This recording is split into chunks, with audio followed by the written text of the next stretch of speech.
Blackheads are one of the most common forms of acne, and preventing them usually depends much more on patience, consistency, and gentle daily habits than on harsh scrubbing or dramatic quick fixes. A blackhead forms when oil, dead skin cells, and debris collect inside a pore, and the surface of that material is exposed to air, which makes it darken. So the basic goal is to reduce buildup while protecting the skin barrier from unnecessary irritation. A mild cleanser and lukewarm water used in the morning and again at night is usually a strong foundation, and if you sweat heavily after exercise, yard work, or a long hot day, it makes sense to cleanse afterward in a calm, gentle way, instead of letting sweat, sunscreen, and residue sit on the skin for hours. What usually does not help is washing your face over and over throughout the day, rubbing hard with rough cloths, grinding gritty scrubs into the skin, or treating blackheads as if they were dirt that can simply be polished away with force. Too much friction often leaves the skin red, tight, and irritated while the clogged pores remain right where they are. It is also very important not to squeeze, pinch, scrape, or try to dig out blackheads with fingernails or random tools at home, because that can increase inflammation and may leave marks or scars that last much longer than the original problem. Choose skincare, makeup, sunscreen, and hair products that are labeled non-comedogenic, oil-free, or water-based when possible, because heavier oily products can worsen congestion. If you use waxes, pomades, or rich leave-in hair products, try to keep them away from the forehead, temples, and sides of the face, because those areas often react badly to residue.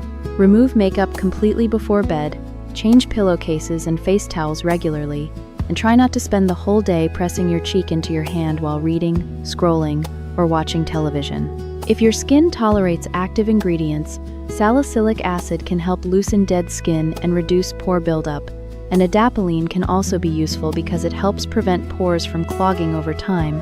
But the wise approach is to start slowly, use one main active product at a time, and stay steady rather than trying several strong products in one frustrated weekend. A lightweight moisturizer can still help even if your skin is oily, because irritated, dehydrated skin often becomes harder to manage.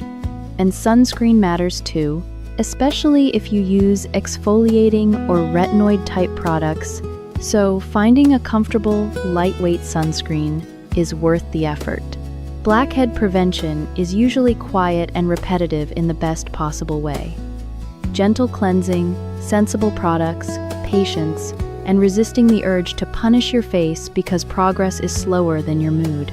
Improvement often takes time, so think of prevention as maintenance rather than battle. And if acne becomes painful, deep, widespread, or starts leaving scars or dark marks, it is smarter to get professional advice than to keep improvising in frustration. Now that the sensible skin part is out of the way, let us leave the bathroom mirror behind and travel to a retirement community in the American Midwest where nobody had much interest in salicylic acid, but everybody had passionate opinions about coffee strength, folding chairs, and whether canned peaches could ever be trusted in polite society. The place was called Maple Grove Commons, a cheerful retirement community outside Dayton, Ohio, where the sidewalks were wide, the porch railings were white, the lawns were trimmed with suspicious sincerity, and the clubhouse calendar was so crowded that new residents often needed a nap just from hearing what happened on Tuesdays. There was chair yoga on Monday mornings, bridge in the afternoon, water aerobics at the rec center on Wednesdays, movie night on Thursdays, and every Friday there was morning mingle, which sounded casual on paper and in reality operated like a small town summit with muffins. At the center of social gravity, there lived Dorothy Hale, age 74, a retired librarian with silver hair pinned neatly at the back, reading glasses on a chain, 3 good cardigans, and the kind of calm voice that made chaos sit down and wait its turn. Her closest friend at Maple Grove Commons was Hank Mercer, age 79, widower, former auto mechanic, wearer of a faded ball cap that read, "Eat more pie," and owner of a grin, suggesting he considered life one long sequence of things that would probably work out if everybody stopped panicking and put the coffee on. Dorothy believed in lists, proper punctuation, and putting the good hand towels away before company arrived. Hank believed in duct tape, second helpings, and the moral importance of sitting down before making any big decision. Also living in Maple Grove were Lucille Vargas, a former diner waitress with a laugh loud enough to knock dust off curtains and a habit of calling everybody honey regardless of rank. Artie Bloom, retired accountant, lover of forms, labels, and correct procedure, who could somehow make even potato salad sound taxable. Mavis Donnelly, 81, former choir director, who wore lipstick to breakfast and spoke of every social activity as though it were opening night on Broadway. Clarence Webb, who had spent 40 years selling appliances and still introduced microwaves as if they were family members. And Nancy Porter, the 33-year-old activities director, bright, patient, hopeful, and only beginning to understand that a building full of retirees contains exactly as much drama as a building full of teenagers, only with better casseroles. One April morning, Nancy arrived at the clubhouse carrying a box with a picture of a smart speaker on the side. She set it on the counter beside the sign-up sheets and announced to the morning mingle crowd, "Good news! My nephew donated a voice assistant for the clubhouse. It can play music, set reminders, make shopping lists, and answer simple questions." There was a silence usually reserved for medical test results and suspicious casseroles. Hank narrowed his eyes.